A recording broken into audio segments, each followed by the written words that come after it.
Hello Nigeria, hello Africa. You're watching Plus TV Africa and the program is Sports Business with Orufo, Ezaga. This is the very first edition for the year 2025. So I suppose it's time for me to wish you a happy new year. Hope that this 2025 will bring you lots of glad tidings, as they say. Today we're going to be talking about sports business as usual. That's what we always do. And our focus is, as usual, on the domestic scene. What are we going to be talking about today? We're going to be talking about the naming of football clubs in a country, anywhere in the world. And we're going to be looking at the sort of names that we have in the Nigerian football environment or the Nigerian football market. You know, what sort of thought goes into the naming of clubs? Why do people name clubs the way they do? Does it have any impact on the commercial viability of these clubs? These are the things today. To talk about this with me are two eminent gentlemen, people who should know. On the one hand, I have Mr. Kelechi Nwosu. He is an advertising guru. He's the managing director of TBWA Nigeria, and he's been a president of the Advertising Agencies Association of Nigeria. Also joining me today to talk about this is Mr. Adedamilola Adedotun.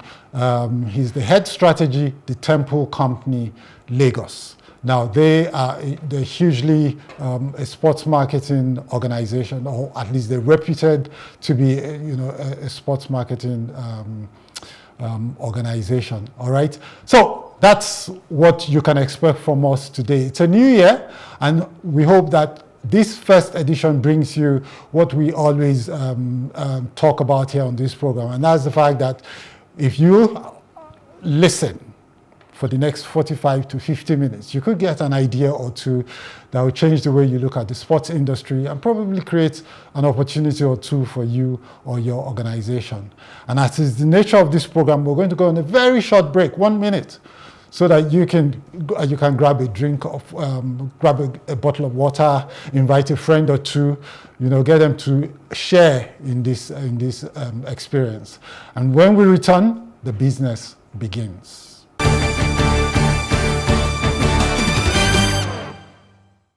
Hello there, you're back to the program Sports Business with Orufo, Ezaga, and the station is Plus TV Africa, and we're reaching you live from our studios in Lagos. With me in the studio, like I said earlier, are two gentlemen, Mr. Kelechi Nwosu. Hi Kelechi, how are you? Hi Orufo, Happy New Year. Happy New Year to you too. Even though it's almost the middle of the month. Well, I mean, this is the first episode, so Happy New Year Happy to New Year. the viewers as well. Yeah. All right, so how are you, Adedotun? Adedamilola. I call him Dami actually. And how are you? I'm very well. I hope 2025 has taken up brilliantly for you. Yeah, it has. It has. It's been a great 13 days so far. We are up and running. We believe joy is coming. So yeah, we're excited about the year. Is that faith or that is real? It's a combination of both. Yeah, you build your strategy, you implement with a pinch of faith and hope that all you've strategized will ultimately work. So it's a good mix of both. Yeah. Okay. Yeah. Watching Mr. Adedotun. So Mr. Adedotun. Yeah, Mr. Adedotun. Yeah, that's Adedamilola. Yeah. So look, sports business in Nigeria is changing. Yeah. Maybe slowly, but it appears to be changing steadily. Yeah. All right, and football is our biggest product. Absolutely. And that's where the most change seems to be happening. Yeah. Now we've got new people investing in clubs. There's Sporting Lagos, there's Inter Lagos, there's Madiba, there's First Bank FC, there's 1472 and all of that. All of these clubs are coming on stream. Yeah. And even beyond Lagos, when you look at the southeast, you look at the north, a lot of investments seem to be happening in this space. Yeah. Now the reason behind today's episode, which is the naming strategy that clubs around the world adopt, is to know whether Nigerian entrepreneurs coming into the sports space should give naming more thoughts before they embark on what they're doing, because some of them tend to name clubs after themselves or their organizations and the like. All of these things, everybody has an objective, a goal to achieve. So no strategy might be right or wrong, but we just want to know that you have put some thought to it, and it's something that can have endurance, that or can be enduring. All right. So, what do you think of what you've seen so far? You are actively involved in the sports industry. Yeah. What do you make of what you've seen of the new names coming to the Nigerian football space? So it's been interesting. So back to the question about should they put thoughts into their naming process? I would say yes, right? Because again, your name is part of your brand identity, and the entire conversation about what a name should be is part of a broader conversation about brand development, right? Because your name, your logo, your colors form part of the identity. And the name you choose, right, will then determine how much people associate themselves with the name, right? So if you look back into naming of football clubs, historically in Nigeria, you see a mix of naming after cities, naming after smaller communities, naming after corporate organizations, naming after individuals, right? But ultimately, what is important is the overall objective of brand association. If I start a club today and I name it after a city, the strategy behind it might be, look, it gives me an audience immediately. People who associate themselves with the city will associate with my club, right? So Sporting Lagos, Inter Lagos, Remo Stars. So naming after cities, you can do that, right? You also see people named after corporate organizations. You see people named after their individuals. But at the end of the day, what I see is there has to be intentionality around the naming, right, and how it fits into your overall brand development strategy, so that it drives that brand association that you want, and ultimately you're able to commercialize that brand association. If those elements are missing, it doesn't matter what your name is, right? It might not make any difference in the end. We've seen clubs who've been named after cities not succeed. We've seen clubs who have been named after people not succeed. We've seen clubs named after corporate organizations succeed. And so, at the end of the day, it wouldn't matter what you name your club if there's no intentionality around brand identity and brand association. That thought process in your naming. Let's talk to the. You've been nodding your head. So I think Damien, right? Yeah. It's broken it down quite well. It's not just about the name. He talks about how intentional you are about it, and how does it fit into the broader brand strategy. What does it signify? But you've got to think about the name, but think about the broader strategy. I think he's broken it down so quite well. And he's made the examples he used are perfect. There are clubs who have been named after cities, states who haven't done as well as clubs named after people. There are clubs who, we talked about how Iwayan National, for instance, was a national, even people couldn't pronounce the word Iwayan, we remember, but he was quite popular. They had top of the mind. So if they weren't successful, I don't think it was because of their name. It was probably because of other factors, management factors, whatever else that happened to them. So I think we are concerned, our concentration should be on what is the broad business strategy for every club, not just the football clubs, by the way, but every club you start. Who are you targeting? Where are you going to get your franchise from? Where are you going to get your audience from? Where are you going to get your money from? Because a club relies on fans, technically, to be able to feed, to be able to grow, to be able to scale. Where are your fans going to come from? And what is in the name you've chosen? Names have significance. They could be significant to the owner, be the state, significant to the state. So it has to be thought through, but it must fit into a larger strategy. I think that's the clear way to think about it. Okay, so but like you said, there's a point you made that I thought was interesting, and that's the fact that when you name your club, for instance, after a community or a state, there's instant, well, maybe not instant, but there's affinity. There's every likelihood that you get some affinity from that state, that community. Sure. Now, what seems to be happening in Lagos that I've noticed is that clubs, okay, so there's Sporting Lagos, yeah. Sporting Lagos is maybe a bit on the broad side because Lagos is a big place, yeah. There's Ikorodu City, which is a bit more focused, yeah. So they're clearer about what their community is, and then there's Inter Lagos. Now, I actually over the week or last week, I think, made a comment that all of the clubs in Lagos were targeting all of Lagos. Sure. But maybe you should be focused on your communities. Do you understand? Does that in any way drive the sort of fans or the fan numbers and the emotions around the team, the passions? Do you understand? Because in marketing we will know that emotions, passions, fans, they all translate to better business when the numbers are good. What do you so again, and very, very interesting examples, right? Now, like I said, it comes back to what your strategy is. Because again, it's not just about the naming. It's the strategy you've put in place to capture a targeted audience or a target market, right? Now, my concern around the smaller regions or the smaller communities within the larger Lagos, example, Ikorodu City, Gbagada FC, is for you to be able to get brand association within that community, at least as a first step, there has to be some form of presence within the community, which is a challenge I see them facing, right? It will be difficult for you to get Gbagada to rally around Gbagada FC if Gbagada does not play their games within Gbagada, right?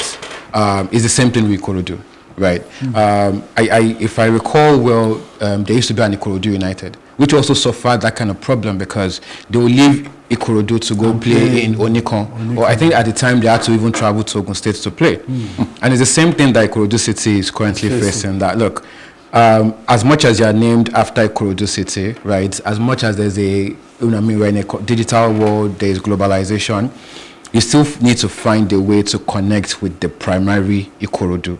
And you can only do that if you play within the community. There's a disconnect if I'm Ikorodu City and I don't play any of my games in Ikorodu, right? Which is a problem that, especially clubs, or since we're using Lagos as an example, that's a problem that they would face because, again, there's an infrastructure deficit. So you're not guaranteed good infrastructure within those localities for you to then play either your MPFL games or your NNL games. So that's one of the challenges I see that those kind of clubs would face. Now, for clubs who have now decided to name their brands after the wider Lagos, again, the thinking behind it might be, look, I can play anywhere within Lagos and it is still relevant, right? So at the time, I think Sporting was playing in Teslim Balogun, right? Still Lagos. Then they moved to, they played in Unilag a couple of games, still Lagos. They're not playing in Onikon, still Lagos, right? And they had plans to build their waterfront stadium, right? So that choosing a Lagos name gives them that flexibility, right, to play within any locality in Lagos and not tie them to a particular region. I probably have with that, and maybe you can speak to that, is the fact that you want everybody, and sometimes marketing people say everybody is nobody. Do you understand? So you got to focus and then So I think you're hitting it. That's the point. The point is that what's your segmentation? Okay, and I like what you said. Ikorodu, we probably will be nice for you to have a stadium in Ikorodu and play in Ikorodu. But are you capturing hearts and minds in Ikorodu? So it's not just about demographics, it's about psychographics. If I'm Sporting Lagos, if I were Inter Lagos or whoever, and you've got a clear strategy of the kind of, Lagos is a large place. Absolutely. Are you going for family, middle class, upper class with a particular kind of mentality? Who is your fan base? That's your franchise. That's who you need to. Are you going for women? Who like football? Who are you supporting?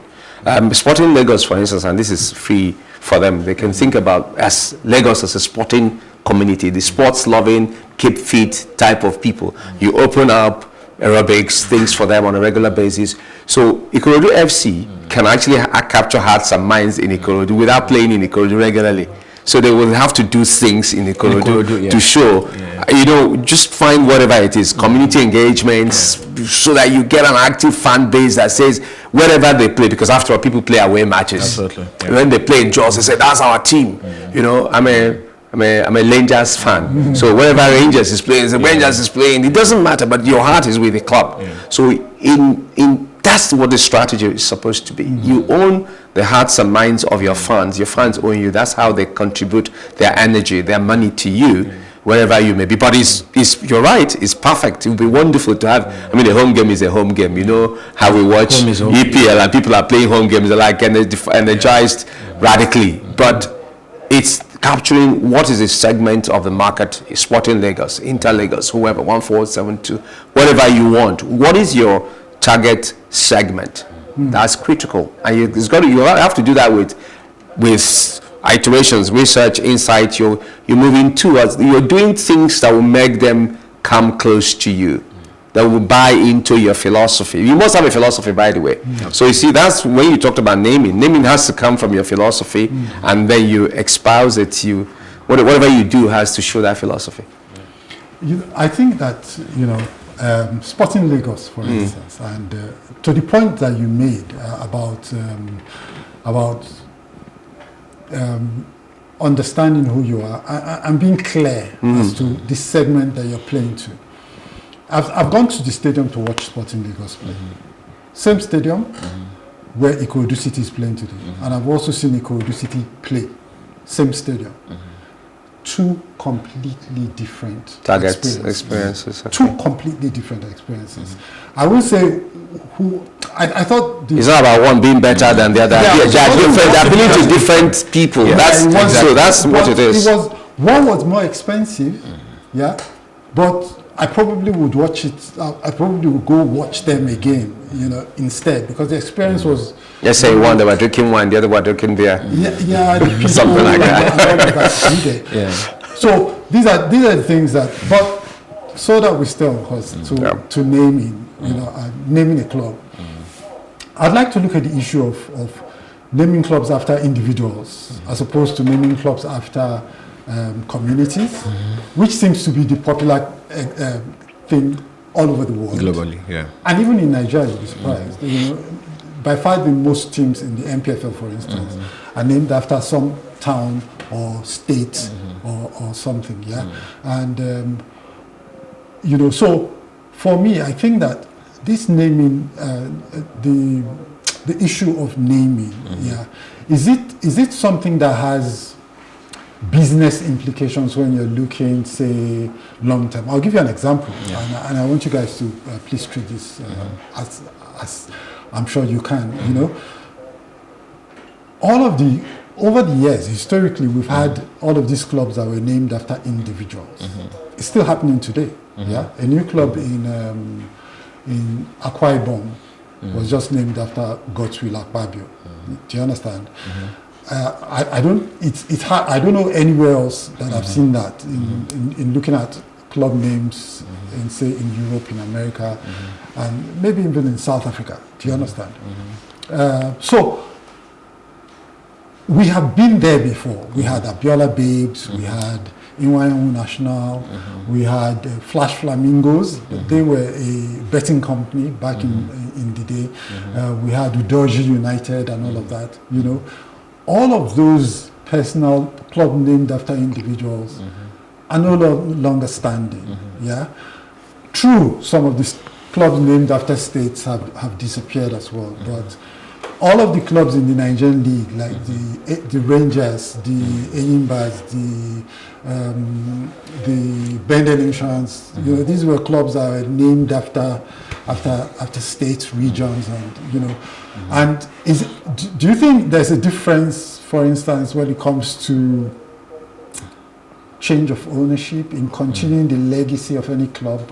What do you think? Let me start with Kelechi this time. He seems excited. No, I'm always I'm excited.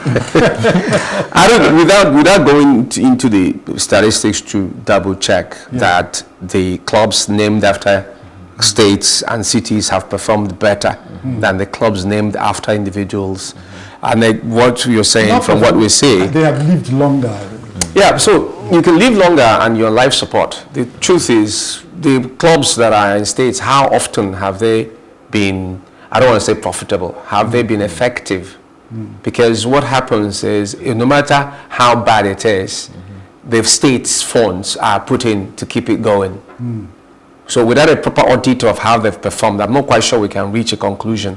But from what you can say, it does appear that when an individual is running a club, if he doesn't have those levels of corporate governance, he doesn't have perhaps sometimes if his money sort of goes down, it might affect the state of the club. Absolutely. It happens. Absolutely. It's happened. Absolutely. Or if he loses interest, or if he's distracted. Absolutely. But it's because he's one man, probably not a good board or no board at all.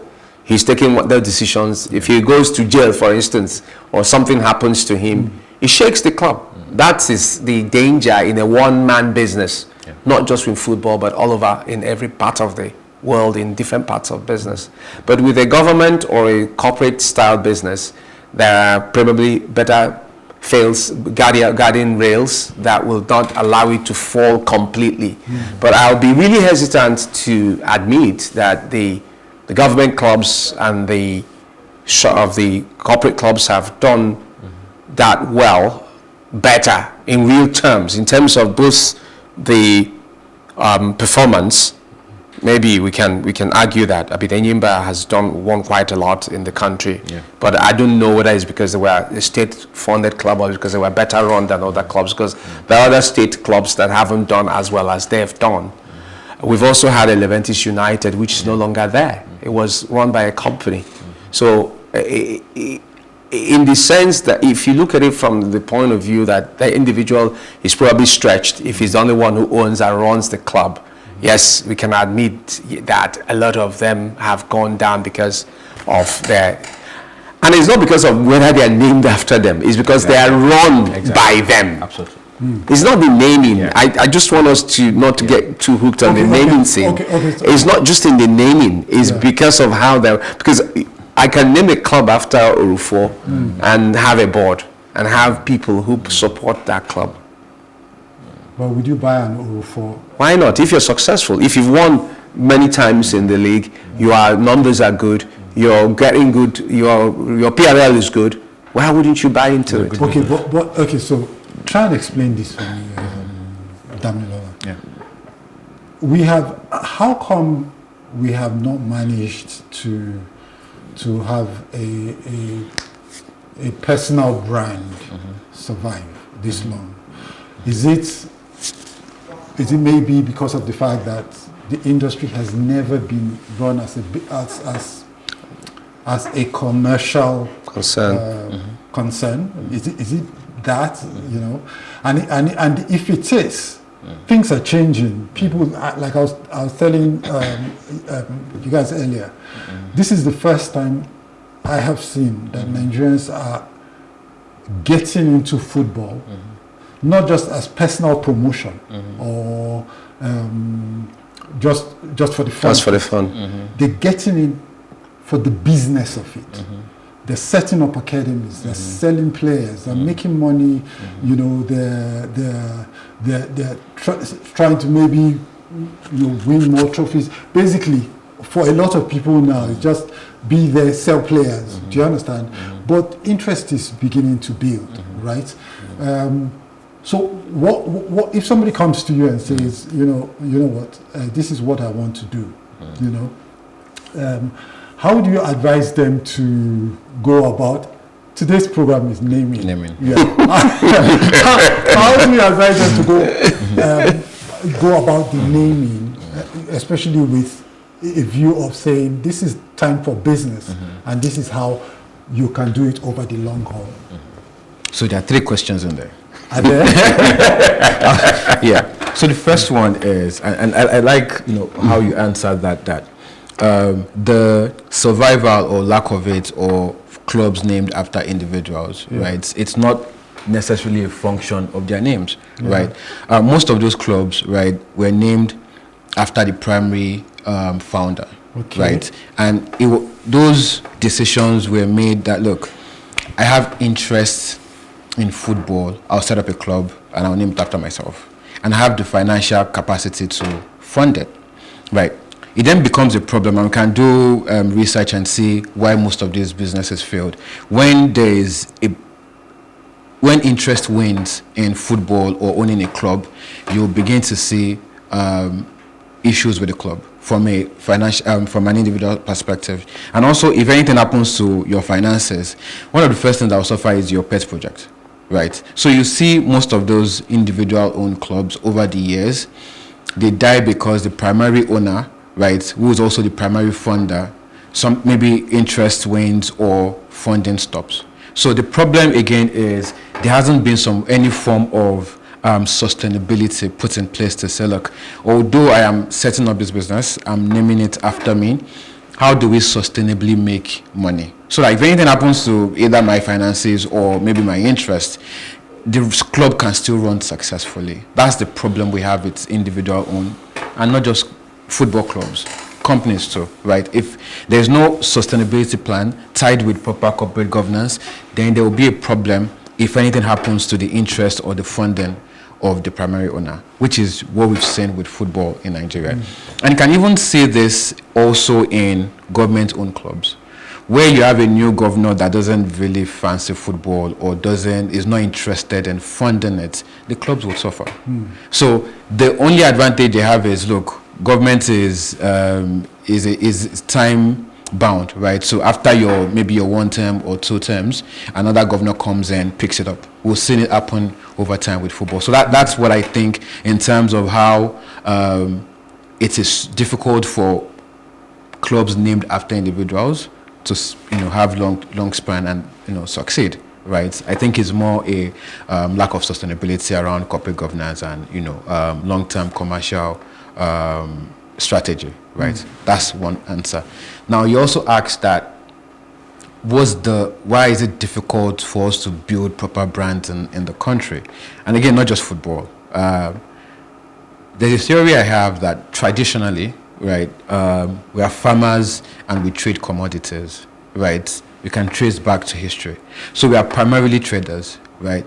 On the other side of the world, there are more brand developers, and they'll buy commodity from us to build brands. So you see brands outside the country who have done over a century, right? Because they understand the importance of building brand. We understand the importance of growing and selling commodities, right? So the expertise we need in terms of, we've not paid so much attention in terms of building brand that can last generations, and it's not just football. It is, and look around, how many brands do we have in Nigeria that is over 100 years? Across industries, right? So it's not peculiar to football. It's, I want to say, an African thing that we are just beginning to pay attention to brand building, brand development, and sustainability of brands, right? So hopefully football would get there to where we have brands that can then last, centuries, right? Some are, Shooting Stars is, I think, over 50 years now. So hopefully we grow. They take brand development seriously, and we can get to where developed football leagues are.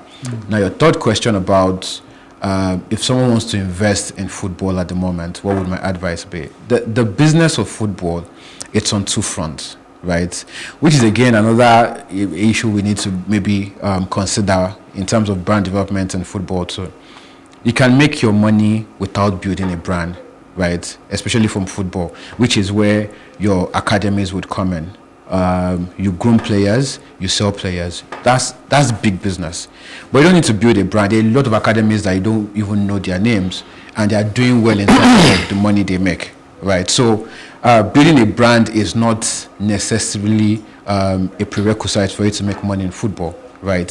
So because you can sell players and you can make enough money off that without building a brand. Now, the extension to that is if you then want to build a brand where you want an audience, you want a customer base or a consumer base, right?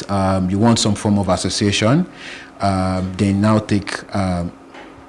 you now intentionally build something around it. So if I'm to advise anybody in football now, I'll say do a bit of both, right? Because the finances, which we've identified as a major problem for you to build a long-term brand, you can get from your short-term player transfer, player sales, commodity trading. So do a bit of both. Set up a brand, right? Naming strategy might differ, right? Again, you can choose to name after a city, you can choose to name after a town, you can choose to name it after yourself, you can choose to name it after a corporation, right? Stationery Stores is still a popular football club in Lagos. It's named after an organization, a company, right? So you can decide on what you want to name it, right? What is then more important than what you name it is the strategy you then put behind it to ensure that in the long term it is sustainable. Your brand strategy, your commercial strategy, your corporate governance plan, all of those things that will ensure that, look, regardless of the name you give it, there's still an opportunity to build a brand and have people associate themselves with the brand. That would be my advice. I think I'm going to go to Kelechi. But before I do that, we're going to go on a short break. Yeah? Okay. But just to prepare you, I think that the feeling I get is that naming is a bit like secondary to what you guys are saying. If you want to be naming is secondary. We're going to take a look at what people do, maybe like in Europe and in the States. And these are guys who have sustained their clubs over centuries, over at least a century. And then maybe and see whether that's applicable to us in Nigeria. All right? Okay. If you want to come back, I'm going to be coming after you. So now we're going to go on a short break. I hope you've had a brilliant discussion so far. You've enjoyed the discussion so far. When we return, there's more coming your way. Don't go away.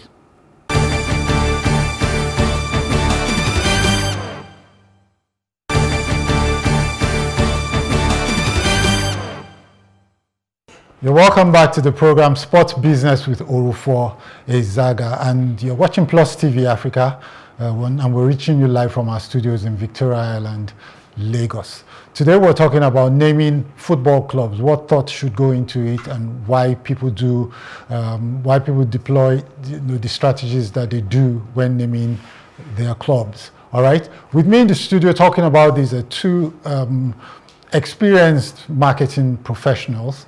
To my left is Dami Adedotun.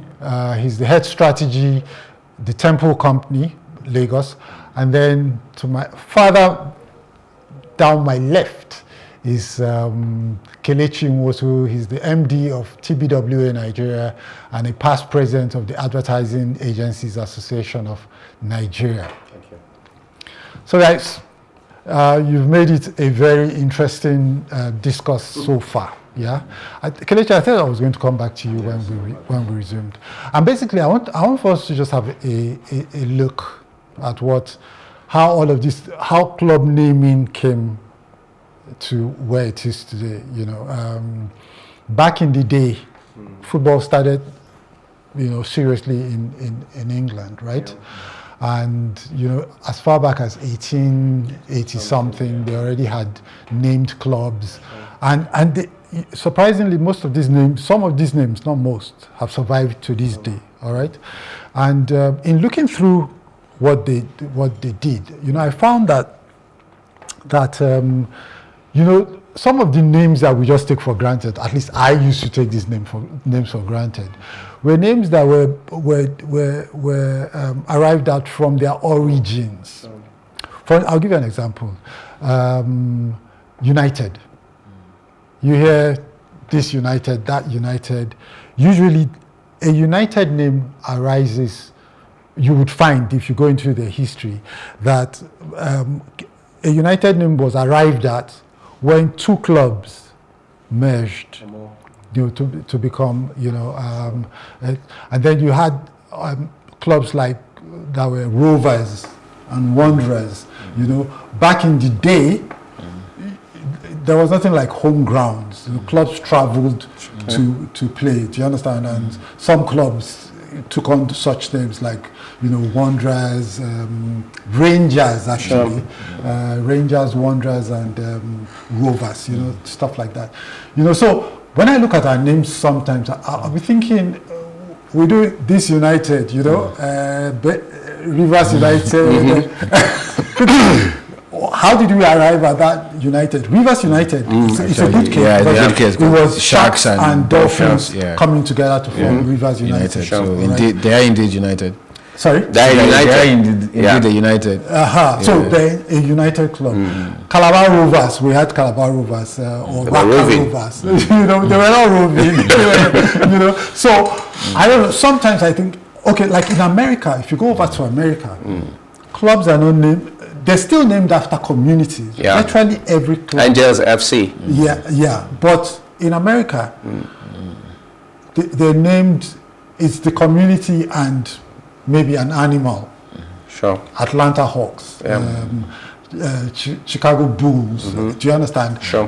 And then you or maybe some mythical figure, like the Buccaneers. There's always a suffix, stuff like that. So these names just are not names that come from nowhere. And when you look at the Tampa Bay Buccaneers, for instance, I really don't know them much, but it's a history about pirates from their past. Sure. Do you understand? Especially one particular guy like this, and the name. And so, if you're a member of that community, the name is not just a name. It's not just it's about your history, it's about your heritage, more or less. Do you get? And I do not know that maybe such considerations go into naming our clubs, because if you say, like both of you have already said, that's important to take the community with you. Sure. You probably want to do that. I have one good example for you guys. Okay. Yeah. So before you do, Remo Stars. Yeah. I don't know if I have a slide on Remo Stars, I think, but basically you'd see that in the middle of the Remo Stars logo, there's 33. Okay. So I asked them one day, why do you have 33? And they said, this 33 you see here is intentional. It represents all of the 33 communities that make up the Remo. That's it. So it represents all of the 33 communities that make up the Remo community. Tribe. Do you understand? So I think for me, I found that to be very deep. Sure. Do you understand? And so it would be easy to see why people from there. So tell me, Kelechi, do you think that? What do you think? Do you think this is just? I didn't even ask the question on my side, so I don't know what I think. No. I agree with you. Yeah. No. Come on. No, you can't. There's no one way of naming. People name, even if you talk about Europe, they name a lot after their cities, the communities. They name after animals, the things that are significant to them. Okay, here we name after things that are also significant to us. Okay. Rangers International. There's a reason why it was called Rangers International. Oh, yeah, if you follow that international, they wanted to be an international. So international, especially where we come from, meant that you had a certain level of sophistication. You wanted to conquer the world. And it's not just Rangers that's named after international. There are other Enyimba, So there was something about international that was attractive to them. If you go to the female, I was mainly clubs from the southeast. Why? Well, because southeast people wanted to be international. It's the truth. And if you even follow that etymology in terms of the companies and the southeast, you see maybe a number of southeast companies are very international. Yeah. There's something that made that, and then it became a convention. If you go to the female clubs, you see babes, queens, angels. Yeah. They've taken that convention, and maybe some might argue that they've abused it, but that's a different conversation. But everyone names based on what they consider important. Now, what is really, really important is to tell the story. Remo Stars needs to tell the story. That's where the branding comes in. Exactly. If you put it on your logo, we don't know the story, you're not living the story, you can't activate it. Yeah. So you've got to tell the international story, you've got to tell the That's a 3 community story. You've got to tell the United story for those of them who are Man U fans. You know, the Arsenal story. There must be a reason why they have, you know, their logo with, you know, there must be some history with the gun that they have. Exactly. So everybody has his history. Workers. Absolutely. Exactly. So In the foundry. that story forms the fabric of your segmentation and your brand. Absolutely. And you've got to choose a story that works well with the people you want to attract. Absolutely. And then you continue to, as I say, burnish the story. You tell it and tell it and tell it. And you keep, you know, that's how you create a myth, a legend. That's what we do. It's a simple thing. So no matter what you name, like I told you, Angel FC they're a significantly grown, important club they're a female club in the US. Yeah. They've done absolutely well. What they've done is they've got a couple of women, strong celebrity women. They've built something. They have a philosophy. They've pushed it. And in wherever they operate, they're a community-based club. Absolutely. Women, men come, even though they're a female club, they never presented as just we're playing female for playing football. They're competitive. They have a philosophy. They have a brand. They've pushed that brand, and that's important. Yeah. And they're pretty young. They're pretty young. Yeah. Who? Angel FC, yeah. And they have now become the most valued women's football league in the US. And sorry, the other thing I wanted to say before he leaves me is, you talked about how now there are clubs, people who are starting clubs from a business point of view. I think that many of us in Nigeria, like maybe a decade ago, we are still thinking of football backwards. We're still thinking of football as a charity thing. Give the young men something to play, women something to play. It's only now that people are realizing that I think 10% of the world's GDP is probably around football and related. I don't know the numbers. You probably know better than I do. But we're realizing that we are actually missing the money. Absolutely. Our way. And it's not just in football, across all the sports. Absolutely. There's a lot of money that is being thrown away because we're not putting a business interest into it. A lot of the people who started the clubs, the Ifime Abiola Bobs and Iwanyanwu and the other clubs at that time, I don't think they had business. I don't know. But I didn't figure that they had business. They wanted name recognition, perhaps, some popularity. I don't think they were thinking of it as something that would be sustainable and give back to the community, you know, all of that. And it's the same mentality we had, we might still have with a lot of the state governments. They're not thinking of those clubs as clubs that should stand, should be sustainable, should live for 100 years and pay their dues. They're thinking of those clubs as something else. Okay. See, there's a point that Kelechi makes that I think maybe you might want to shed more light on, and that's telling the story. You know, I think if you look at the NWFL, that's the Nigerian Women's Football League, you'd find that a lot of the clubs are just Edo Queens, Bayelsa Queens. Can give you. Do you understand? But here's the thing, I can understand Edo Queens, and then you build a story around the club being something inspired by the heroics of Queen Idia. Do you understand? And then you can tell that story and get people to come along with you. Bayelsa and Queen don't rhyme. Are you saying there are no queens in those places? No. Be careful now. See, what I mean by that is, they haven't told you the story of their queens. That's the point. We're talking about legendary figures here. Do you understand? They have, if you go to Bayelsa, there's some legends in Bayelsa. It could be a queen, it could even be a king, it could be something, you know. Look for those legends, and build your stories around these legends, you know. So to the point about naming a club, it shouldn't just be about dropping a name. It's about the stories around you. Fish for these stories, connect with the communities, and then you know, and these stories are the sort of stories that another investor can then look at and say, you know what, I quite like this thing, I want to be part of. Like the Remo Star story, some Remo invest, if Kunle Shoname is tired, some other Remo son can take, even a non-Yoruba person can do that, can take over as well. So, Mr. Adedotun, Mr. Tony Elumelu is looking to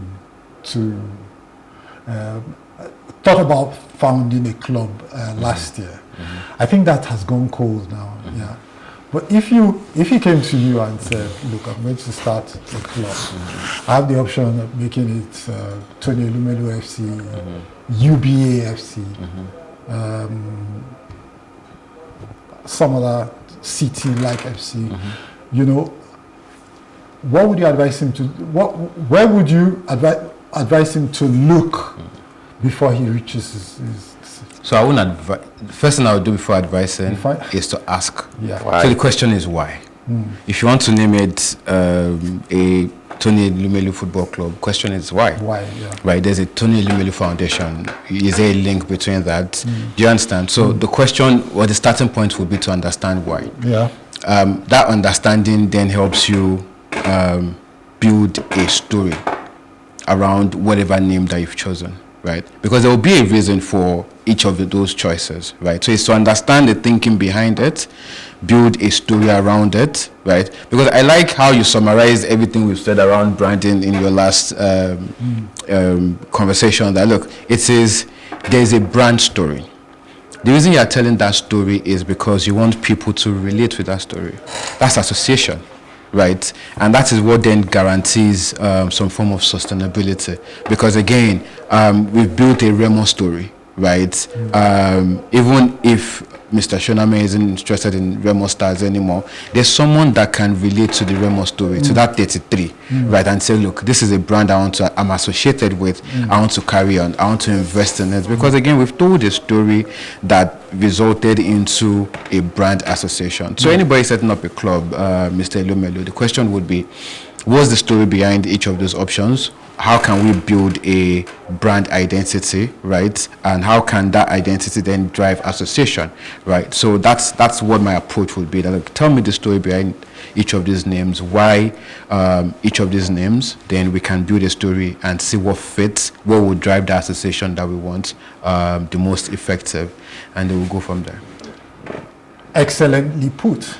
Yeah. So I think we're bringing this conversation home now. I'm going to let Mr. Kelechi Nwosu tell us his last.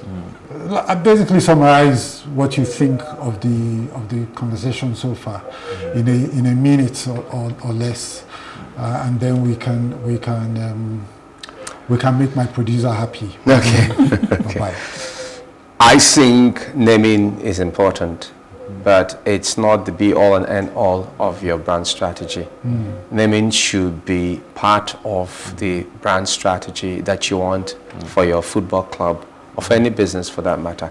So it will depend on who you're targeting, the why, what do you want to do at the end of the day. The total business strategy that you're pursuing will influence the communication strategy and will influence the naming and will influence the branding strategy that you're working on.